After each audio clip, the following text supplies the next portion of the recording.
देखिए बोर्ड की तरफ बेटा, ray optics CBSE previous year question number 1, we have three lenses L1, L2 and L3 having power 3 diopter, 6 diopter, 10 diopter and aperture 8 cm, 1 cm, 1 cm। Aperture माने एक तरह diameter, aperture यानी ये इसकी ये अपर्चर भी कह सकते हैं, ये डायमीटर कह सकते हैं, ठीक है।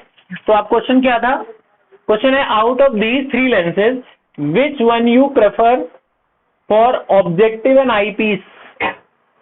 इन तीनों में से किसको आप प्रेफर करेंगे, ऑब्जेक्टिव और आईपीस, फॉर पहला कंपाउंड माइक्रोस्कोप। कंपाउंड माइक्रोस्कोप के लिए, कंपाउंड माइक्रोस्कोप,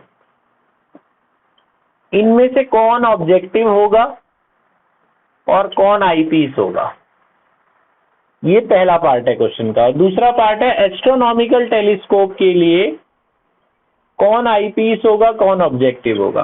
तो उसके लिए आपको डायग्राम पे जाना पड़ेगा।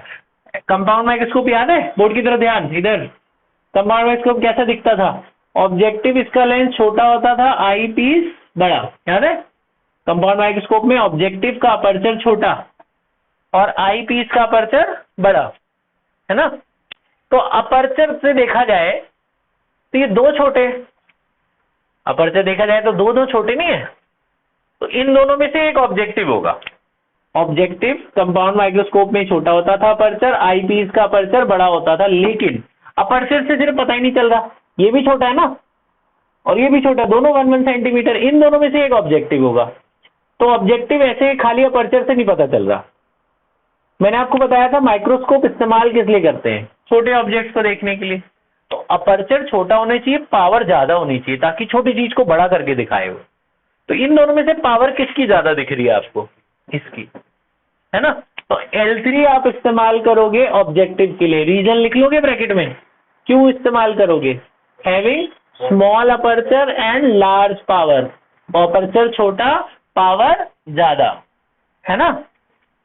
और आई पे लिख लोगे इधर, और आई पीस के लिए, आई पीस के लिए अपर्चर बड़ा पावर और पावर कम, अपर्चर बड़ा इसी का है, पावर कम इसी की है, कौन है वो, L1। बस रीजन लिखना पड़ेगा ब्रैकेट में, लिख लोगे।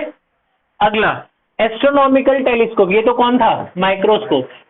टेलीस्कोप में उल्टा होता है, ऑब्जेक्टिव बड़ा होता है, आई पीस छोटा होता है, ज्यादा डिफरेंस नहीं होता दोनों के साइज में, मतलब पावर में ज्यादा फर्क नहीं होता बेटा।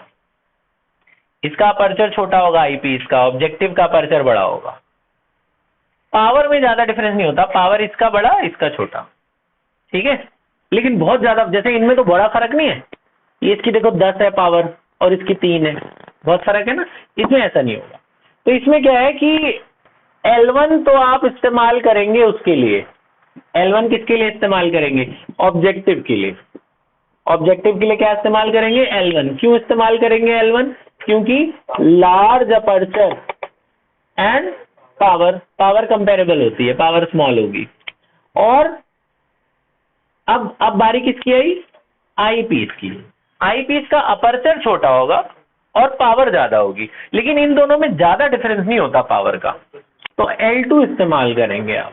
क्यों, अपर्चर इसकी छोटी है और इसकी पावर इससे आधी है, मतलब एक तरह से बोलोगे इसकी पावर इसकी डबल है, इतना डिफरेंस नहीं होना चाहिए, 3 गुने का नहीं होना चाहिए डिफरेंस, कंपेरेबल पावर होती है इनकी ऑलमोस्ट, ठीक है। बहुत ज्यादा, जैसे कंपाउंड माइक्रोस्कोप में तो बहुत फर्क है इनमें पावर में, है ना, इसमें ज्यादा फर्क नहीं होगा, डबल का फर्क होगा बस, ठीक है। इसमें 3 गुने के करीब का फर्क है, 3 गुने से भी ज्यादा है।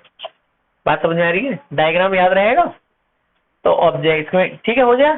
कंपाउंड माइक्रोस्कोप में ये छोटा अपर्चर और पावर बहुत ज्यादा, इसमें अपर्चर ज्यादा और पावर कम, इसमें अपर्चर ज्यादा पावर ठीक, पावर कम होगी, इसमें अपर्चर कम और पावर ज्यादा, लेकिन इससे डबल के आसपास, कम नहीं, मतलब बहुत ज्यादा कम नहीं। तो डायग्राम में मिटा रहा हूं, ये कर लेना। अगला क्वेश्चन है, नेक्स्ट प्रीवियस ईयर क्वेश्चन है बेटा। ये एक राइट एंगल आइसोसेलेस प्रिज्म है, इसमें 3 कलर की लाइट गई, कौन कौन सी, ब्लू, ग्रीन, रेड।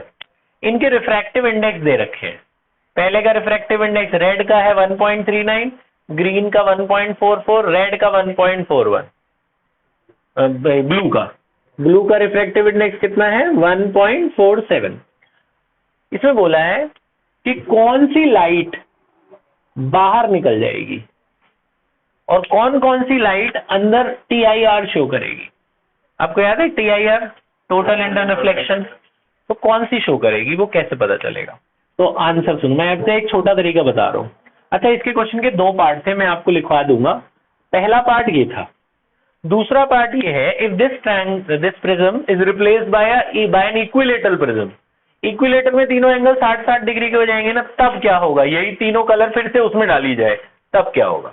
तो पहले पहला पार्ट देखो, फिर दूसरा पार्ट तुम खुद समझ जाओगे। पहला पार्ट, जब आप आंसर स्टार्ट करोगे तो आप बोलोगे for TIR, for total internal reflection, critical angle should be greater than the angle of incidence.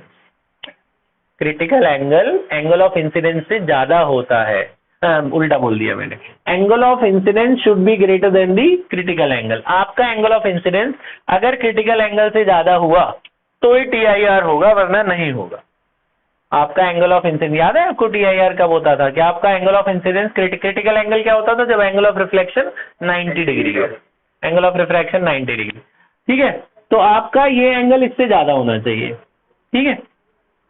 इसमें साइन लगा दो, साइन आई से कोई फर्क नहीं पड़ा, दोनों तरफ रेसिप्रोकल कर दो, 1/sin i।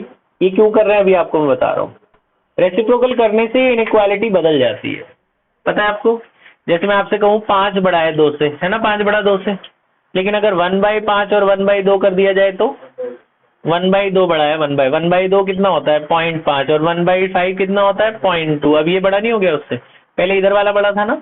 इनको रेसिप्रोकल करने से इनइक्वालिटी बदल जाती है, तो इनइक्वालिटी बदल गई। यहाँ तक बात समझ में आ गई। अब दोनों तरफ वो, अब आपको पता है 1/sin IC को म्यू कहते हैं, हमने डिराइव किया था ना। 1/sin IC को क्या कहते हैं, म्यू, ठीक है। 1/sin IC कॉल्ड है ना म्यू कहते हैं ना 1/sin IC को। अच्छा, और यहाँ पे आपको एंगल दे रखा है ये I, एंगल ऑफ इंसिडेंस कितना डिग्री है बेटा 45 degree, angle of incidence is 45 degree. Sine 45 क्या होता है 1/√2, ये ऊपर चला जाएगा, है ना, कितना √2 ऊपर चला गया। √2 कितना होता है 1.41, म्यू इज ग्रेटर देन 1.41। जिसका म्यू ग्रेटर देन 1.41 होगा वो तो TIR शो करेंगे, और जिसका नहीं होगा वो TIR नहीं शो करेंगे। किसका कम है इन तीनों का में से, रेड का रिफ्रैक्टिव इंडेक्स इससे कम है ना, उसमें TIR नहीं होगा।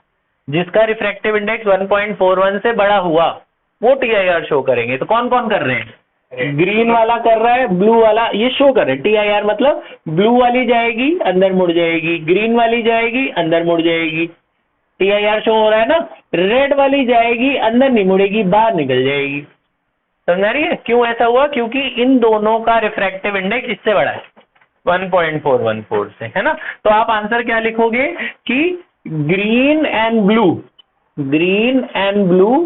Will show TIR। क्यों will show TIR, because there refractive index is greater than 1.41 लिख लोगे, विल शो TIR। रीजन लिख लेंगे, because but red will not show TIR, उसमें TIR नहीं होगा, वो बाहर चली जाएगी। अब दूसरा पार्ट आप करेंगे। अब सेकंड पार्ट था, याद है कि ये प्रिज्म बदल दिया, ये प्रिज्म बदल के कौन सा प्रिज्म कर दिया था इक्विलेटरल। इक्विलेटरल के लिए आप करोगे क्या करोगे, इक्विलेटरल के लिए ध्यान से सुन लेना, यहां एंगल 60 डिग्री कर देना, 45 की जगह क्या कर दोगे 60, वो स्टेप दिखा देना। तो यहाँ साइन 60 हो गया। साइन 60 क्या होता है, साइन 60 होता है बच्चों √3/2, है ना। √3/2 का 2 ऊपर चला जाएगा, क्या बचेगा 2/√3, है ना। √3 की वैल्यू डाल देना और उससे डिवाइड करके देखना, फिर देखना इन तीनों में से किसकी वैल्यू इससे ज्यादा है, जिसकी होगी वही TIR शो करेगा। ये स्टेप कर लोगे आप, करना। तो मेरे हिसाब से इसमें कोई भी नहीं शो करता, एक बार करके देख लेना, करके देखना कितना आ रहा है। अगला सुनो, लास्ट क्वेश्चन बेटा, नीचे एक बल्ब है, एक बल्ब है, बल्ब से, ये एक एनसीईआरटी का एक्सरसाइज का 9.5 क्वेश्चन है, इंपॉर्टेंट है, बोर्ड में आया, दिख रहा है बेटा, विजिबल है? ऊपर की लाइट तो नहीं दिख रही? लाइट नहीं दिखनी चाहिए बेटा। चलो ध्यान बोर्ड की तरफ, सुनिए। देखो ये बेटा एक पानी का टैंक है, उसके अंदर नीचे बल्ब है, एक बल्ब से रोशनी जा रही है, नीचे जाके एक सर्कल बना रही है इधर, मतलब यहां से जब लाइट गई ना, मैं आपको बना के दिखाता हूं, यहां से लाइट जब गई बल्ब की तो बाहर नहीं निकल रही है, ऐसे सरफेस पे फैल जा रही है, ऐसे बल्ब की रोशनी एक सर्कल बना रही है, ऊपर से जो देख रहा है उसको ऐसा सर्कल दिख रहा है। क्वेश्चन है इस सर्कल का एरिया बताओ, बस यही क्वेश्चन है। क्वेश्चन समझ में आ गया? नीचे से लाइट जा रही है, वो बाहर नहीं निकल रही बल्ब की रोशनी, सरफेस पे ही, सरफेस पे ऐसे टेंजेंट बना के चली जा रही है, और बल्ब कितनी डेप्थ पे रखा हुआ है? 80 सेंटीमीटर। वाटर का रिफ्रैक्टिव इंडेक्स है 4/3। हमें क्या निकालना है? इस सर्कल का रेडियस और सर्कल का एरिया। क्वेश्चन समझ में आ गया? अच्छा क्वेश्चन है, मैं आपको बता देता हूं बेटा। आपको मैंने बताया था, एक बार आपको याद दिला दूं, जब लाइट डेंसर से रेयर जाती, जैसे ये पानी है, पानी से लाइट जब हवा में जाती है, ये नॉर्मल है, तो it bends away from the normal. मैंने आपको बताया था अगर ये एंगल ऑफ इंसिडेंस और बढ़ा दो तो ये रिफ्रैक्शन और बढ़ जाएगा। एक पॉइंट ऐसा आता है ना कि पैरेलल चली जाती है सरफेस के, तो इसमें एंगल ऑफ रिफ्रैक्शन कितना हो जाता है? 90। इस एंगल को कौन सा एंगल बोलते थे? Critical angle. जब लाइट रिफ्लेक्ट होते होते पैरेलल चली जाए तो इस एंगल को कौन सा एंगल कहते हैं? Critical angle. तो हमें इस पॉइंट पे नॉर्मल बनाना है, ये नॉर्मल हमने बनाया। This angle is your critical angle, क्योंकि सरफेस पे देखो पैरेलल लाइट चली गई, ये एंगल 90 डिग्री है ना, तो यानी दिस इज क्रिटिकल एंगल। यहां से भी एक कंस्ट्रक्शन कर लेना और ये ज्वाइन कर देना। ये क्रिटिकल एंगल है तो ये भी क्या हो जाएगा? Critical angle. ये कौन से एंगल होंगे आपके? Alternate angle. ये these two lines are parallel, तो ये एंगल कौन से होंगे? Alternate angle. ये रेडियस होगा सर्कल का, this is the radius of the circle.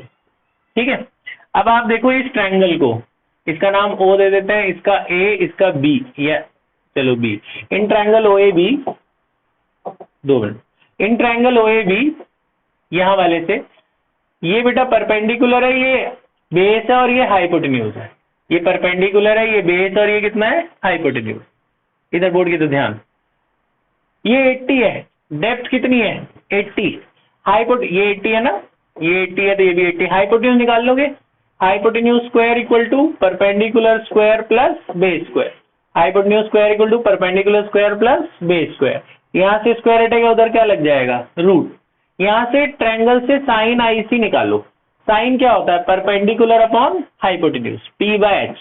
ये परपेंडिकुलर है, ये हाइपोटेन्यूज है ना। परपेंडिकुलर क्या है? R। हाइपोटेन्यूज ये रहा, हाइपोटेन्यूज कितना है? R² प्लस 80 का स्क्वायर। साइन IC हमें पता ही नहीं है, साइन IC नहीं पता, हमें एक फॉर्मूला पता है। क्या फॉर्मूला है? किसी को पता है? Mu is equal to 1 upon sine IC। Mu का साइन IC का साथ ये फॉर्मूला है। म्यू इज इक्वल टू क्या होता है? 1 अपॉन साइन IC। अगर इसको उल्टा कर दो, उल्टा दोनों तरफ, यहां भी उल्टा कर देते हैं, 1 अपॉन साइन IC, इधर भी उल्टा कर दो, दोनों तरफ रेसिप्रोकल कर दिया, तो 1 अपॉन साइन IC को हटाकर क्या लिख सकते हैं? म्यू। तो 1 अपॉन साइन IC को हटाकर म्यू कर दो। ये बात समझ में आ गई? तो यहाँ पे हो गया बेटा R² प्लस 6400 इधर R। म्यू की वैल्यू पता है ना आपको, तो म्यू की वैल्यू डाल देना 4/3 और दोनों तरफ स्क्वायरिंग कर देना। कर लोगे स्क्वायरिंग? दोनों तरफ स्क्वायरिंग क्यों कर रहे हैं? रूट हट जाएगा, स्क्वायरिंग करेंगे। 4 का स्क्वायर क्या हो गया? 4 का स्क्वायर 16, 3 का स्क्वायर क्या हो गया? 9। इधर रूट हट गया, R² बाई 6400, नीचे भी कितना आया? R²। क्रॉस मल्टीप्लाई करके आपको R² मिल जाएगा। आपको एरिया चाहिए सर्कल का, एरिया ऑफ सर्कल, ये विजिबल है? Area of circle is πr²। यहाँ से R² उठा के यहाँ डाल देना, रूट वूट निकालने की जरूरत नहीं है, सीधा R² पड़ जाएगा, एरिया आ जाएगा। बात समझ में आई? ये तीनों क्वेश्चन पूरा कर लो। पॉज कर दे बेटा, तू आज फिर नहीं आया।